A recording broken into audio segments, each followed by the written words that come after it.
On September 4, 2014, Governor Robert F. McDonnell was convicted by a federal jury of 11 counts of corruption for violating federal law by accepting money and lavish gifts in exchange for efforts to assist a Virginia company owned by Johnny Williams in securing state university testing of a dietary supplement.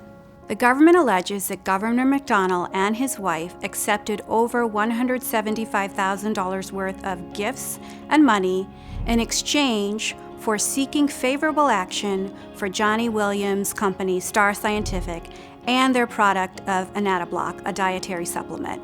Governor McDonnell alleges that the Hobbs Act and the Honest Services Fraud Statute are unconstitutional as applied because the government too broadly construed the definition of official act in this case.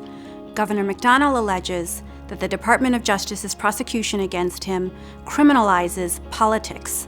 Johnny Williams testified that he believed Governor and Mrs. McDonnell had access to the relevant levers of power, and he believed that they would take favorable action on his behalf.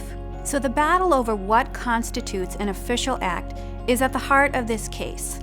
The definition the judge gave the jury in this case tracked the definition found in the anti-bribery statute. And that statute defines official act as action on any matter pending or potentially pending before a state official in his or her official capacity. The question then is, what constitutes an action pending before a state official? The government alleges that Governor and Mrs. McDonnell accepted gifts in exchange for introducing Johnny Williams to state officials. Well, the government is not required to prove under the law that Williams received a consummated benefit. Governor McDonnell took the stand in his own defense to deny that he possessed any criminal intent in this case. Governor McDonnell never personally approved clinical trials for the dietary supplement. He never personally asked any state official to approve those clinical trials. He never ordered any state official to approve those clinical trials, and the state never ran the clinical trials on its own dime for the benefit of Johnny Williams.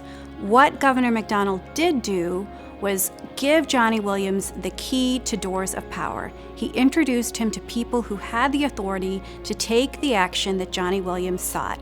So the governor essentially argues here that he may have walked right up to the line, but he didn't cross the line. The one weakness of the government's argument is its insistence that the agreement between McDonnell and Williams carried with it some sort of expectation that official action would be taken.